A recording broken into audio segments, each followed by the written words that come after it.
मैं बोलता हूं तो इल्जाम है बगावत का, मैं चुप रहूं तो बड़ी बेबसी सी होती है। सभापति जी, आज 39 बरस बाद भारतीय जनता पार्टी सरकार के कुकर्मों के कारण हमें अपने शानदार लोकसभा अध्यक्ष आदरणीय श्री ओम बिरला जी के खिलाफ अविश्वास प्रस्ताव लाना पड़ा है। मैं आदरणीय संसदीय कार्य मंत्री जी को बड़े गौर से सुन रहा था कल। उन्होंने बड़ी चालाकी से विपक्ष पर दोष मढ़ दिया। बड़ी चालाकी से संसदीय कार्य मंत्री ने विपक्ष पर दोष मढ़ दिया कि हम देश की संवैधानिक संस्थाओं को कमजोर कर रहे हैं। सच तो यह है, आपने 2014 के बाद देश की सभी संवैधानिक संस्थाओं का राजनीतिकरण किया है, संघीकरण करने का काम किया है, बीजेपीकरण किया है। अब इस लोकतंत्र के पवित्र मंदिर के महान आसन का भी आप बीजेपीकरण करने पर आमादा हैं, आसन की मर्यादा तार तार करने पर आमादा हैं। इसलिए हम विपक्ष के लोग इस आसन की गरिमा को बचाने के लिए अविश्वास प्रस्ताव लेकर के आए हैं। आसन हम सबको संरक्षण देता है, लेकिन बीजेपी सरकार आसन को कठपुतली बनाने की चेष्टा कर रहा है। इसलिए विपक्ष आसन के संरक्षण के लिए अविश्वास प्रस्ताव लेकर के आया है। जब संसदीय कार्य मंत्री गिना रहे थे, इतना शून्यकाल में मौका दे दिया, इतना पॉइंट, इतना कानून मंत्री कह रहे थे कि हाँ इतना हमने मौका दे दिया। पीछे बैठे सदस्य कह रहे थे कोई पॉइंट ऑफ ऑर्डर नहीं, बैठ जाइए। कानून मंत्री कह रहे थे बोलने दे रहे हैं, इतना मौका दे दिया इसीलिए दिमाग खराब है। पीछे बैठे, आप वीडियो निकाल लीजिए, पीछे बैठे सदस्य कह रहे थे कोई मौका आगे नहीं मिलेगा। हम सत्ता पक्ष के इसी रवैये के खिलाफ अविश्वास प्रस्ताव लेकर के विपक्ष को आना पड़ा। आप कह रहे थे इतना सप्लीमेंट्री दे दिया विपक्ष को, हम सरकार से खैरात मांग रहे हैं क्या? हाँ, माननीय अध्यक्ष जी ने दिया है समय, ये उनका बड़प्पन है, उनका विराट व्यक्तित्व दर्शाता है। 21 महीने के कार्यकाल में हम समाजवादियों को और खासकर हमारे नेता पीडीए के जननायक, शोषित, पीड़ित, वंचित, दबे कुचले लोगों की सशक्त आवाज माननीय अखिलेश यादव जी को उनका भरपूर स्नेह मिला है। इसमें कोई, हम इस बात को नजरअंदाज नहीं कर सकते। लेकिन डरपोक भारतीय जनता पार्टी की सरकार माननीय अध्यक्ष जी के आसन के पीछे छुप करके विपक्ष की आवाज को दबाना चाहती।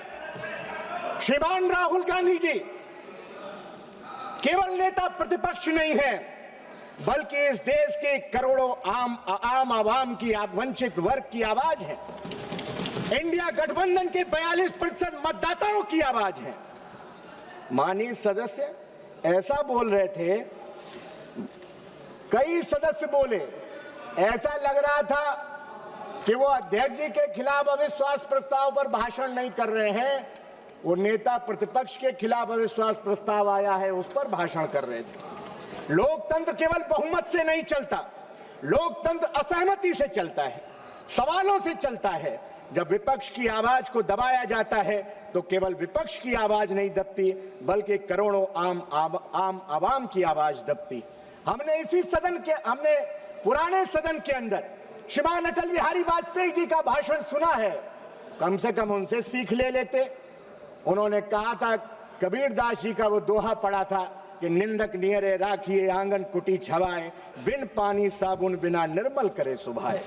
सदन की गरिमा बनाए रखना क्या सिर्फ विपक्ष की जिम्मेदारी है? मैं मानता हूं उससे बड़ी जिम्मेदारी सत्ता पक्ष की है। मुझे आज आदरणीय गुरु उदय प्रताप सिंह जी की कविता की 4 पंक्तियां बरबस याद कर आ रही। न तेरा है न मेरा है, ये हिंदुस्तान सबका है, नहीं समझी गई ये बात तो नुकसान सबका है। आदरणीय सभापति जी, आज 12 दिन से हमारे 8 साथी संसद की सीढ़ियों पर दिन भर बैठे रहते हैं। मैं मानता हूं आदरणीय अध्यक्ष श्रीमान ओम बिरला जी का मन जरूर द्रवित होगा, क्योंकि जितना 21 महीनों में मैंने उनको जाना है, अगर वो आसन पर होते तो शायद ऐसा फैसला नहीं होता। ये बीजेपी सरकार ने आसन से जबरदस्ती फैसला कराने का काम किया है। आदरणीय सभापति जी, बीजेपी सरकार को बताना चाहिए कि गाजा और इजराइल में जब संघर्ष हो रहा था, क्या विश्व का कोई प्रधानमंत्री ने इजराइल का दौरा किया है? कौन सा सम्मान आनंद जी, जिसका पहले हमने कभी नाम नहीं सुना?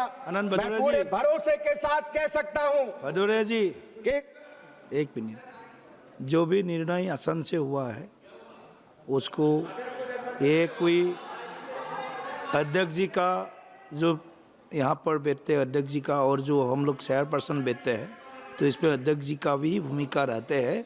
तो आप आसन का मर्यादा को आप कम मत रखिए। आसन को आप सम्मान देने का आप दिशा रखिए। मर्यादा की बात कर रहे हैं। वही माननीय सभापति जी, अगर कुछ असंसदीय लगे तो आप आसन से बुलवा रहे हैं। शब्द बदल ओम सकते हैं। बिरला जी अच्छा है तो आसन भी अच्छा ही है। अरे दबाव इसलिए है। भारतीय जनता पार्टी सरकार को बताना चाहिए कि गाजा इजराइल संघर्ष के बाद विश्व के कौन से प्रधानमंत्री ने इजराइल का दौरा किया? खतरा हमारी उन बहनों से माननीय प्रधानमंत्री जी को नहीं था, लेकिन मैं जानना चाहता हूं किसकी सलाह पर, किसने कहा जब युद्ध के मुहाने पर खड़े हुए देशों पर प्रधानमंत्री जी को यात्रा की? क्या उनकी जान जोखिम में डालने का काम किया कि हमारी बहनों से यहां उनकी जान जोखिम में थी? हम सलाम करते हैं ईरान के सर्वोच्च नेता अयतुल्ला खामनेई साहब को, जिन्होंने अपनी आपकी तरह अमेरिका के आगे घुटने नहीं टेके, बल्कि उन्होंने शहादत को गले लगाया और आपने अमेरिका के आगे घुटने टेकने का काम किया। आदरणीय सभापति जी, जिस दिन घटनाक्रम ये हुआ है जिसकी वजह से कांग्रेस पार्टी की अगुवाई में पूरे विपक्ष को अविश्वास प्रस्ताव लाना पड़ा, उस दिन आसन पर ज्यादातर समय सभापति ही विराजमान रहे। आप उस दिन की वीडियो फुटेज निकालिए। सत्ता पक्ष के एक माननीय सदस्य जो सदन के हाईजैकर हैं, सदन के माफिया हैं, खड़े हो गए। सब वर्ड जो है उसको हटा दीजिए। खड़े हो गए। सभापति ने उनका, सभापति जी ने उनका नाम भी नहीं पुकारा, माइक ऑन हो गया। आप निकालिए वीडियो फुटेज और लगे न जाने कौन कौन सी किताबें दिखाने और उनका संदर्भ देने।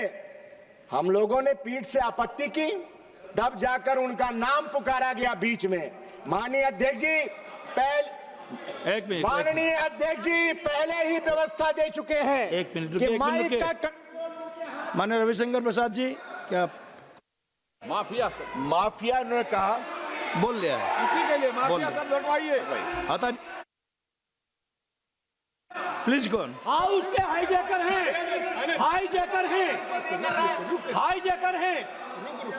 हाईजैकर हैं। बिना अनुमति के माइक ऑन होता है और जो मन में आता है उस सदन में कहते हैं। ये चीज बर्दाश्त योग्य नहीं है। किसी के भी बारे में कोई टिप्पणी करेंगे, बर्दाश्त नहीं करेंगे सर। आपको अलाउ किया है मैंने? यू आर नॉट अलाउड बोल रहा है। आप उस दिन की, यू आर नॉट अलाउड, आप बोलिए। सभापति जी आप उस दिन की वीडियो फुटेज निकालिए। भाषण आधा मिनट हो गया, 1 मिनट हो गया, हम लोग चिल्लाए कि सभापति जी आपने तो नाम ही नहीं माननीय सदस्य का पुकारा है। उसके बाद उन्होंने बीच में नाम लिया कि माननीय सदस्य का, और अध्यक्ष जी पहले व्यवस्था दे चुके कि माइक का कंट्रोल उनके हाथ में नहीं है। हम इस व्यवस्था के खिलाफ अविश्वास प्रस्ताव लेकर के आए कि माननीय अध्यक्ष जी के हाथ में कंट्रोल दीजिए। माननीय सभापति जी, हमने देखा है कि कुछ लोग जब आसन पर बैठते हैं तो हमसे कहते हैं कि 30 सेकंड में अपनी बात रखिए, 30 सेकंड में अपनी बात रखिए, और खुद आसन पर बैठ करके लंबा लंबा भाषण देते हैं। हम तो चाहते हैं कि आसन पर आदरणीय अयोध्या के से जीत करके आए पीडीए के हमारे बुलंद अलंबरदार आदरणीय अवधेश प्रसाद जी आसन पर बैठे, लेकिन भाजपाइयों के सीने में जब लाल टोपी देखते हैं तो उनके सीने पर सांप लौट जाता है। इसलिए आदरणीय सभापति जी, हम पूर्व की सदन की कार्यवाही देखते हैं, सदन का कैसा माहौल था, गौरवशाली परंपराएं रही हैं, बहस का स्तर देखते हैं, और जब आज की स्थिति देखते हैं तो फिर कई सवालात खड़े होते हैं और हम सबको आत्मचिंतन को विवश करते हैं। हम विपक्ष के खासकर नए सांसद दिल्ली की चमक दमक देखने नहीं आए हैं सभापति जी, कैंटीन में मेदू वड़ा खाने नहीं आए हैं। हम अपने अपने क्षेत्र की लाखों जनता की उम्मीदें लेकर के दिल्ली आए हैं।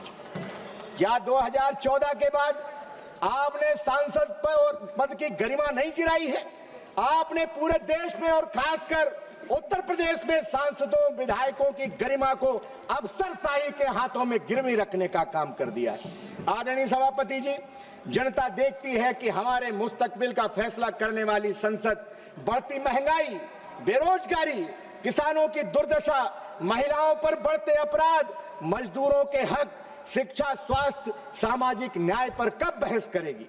आदरणीय सभापति जी, सरकार इस जवाबदेही से पीछे नहीं हट सकती कि लोकसभा के उपाध्यक्ष का चुनाव आज तक आपने क्यों नहीं कराया।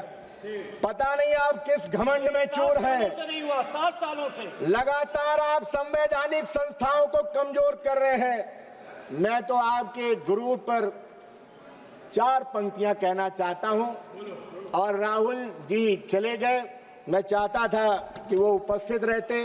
राहुल जी ने खोली है, आपके गुरूर पे कहना चाहता हूं, राहुल जी ने खोली है मोहब्बत की दुकान।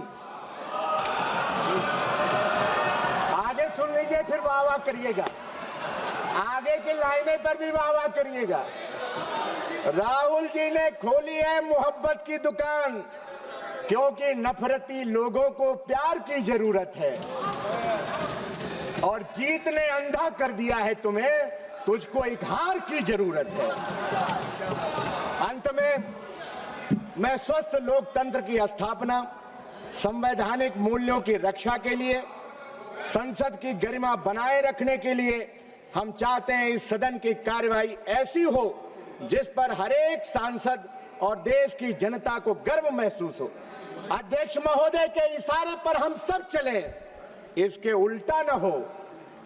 मैं व्यक्तिगत रूप से आदरणीय ओम बिरला जी के प्रति विश्वास व्यक्त करते हुए इस अविश्वास प्रस्ताव का समर्थन करता हूं।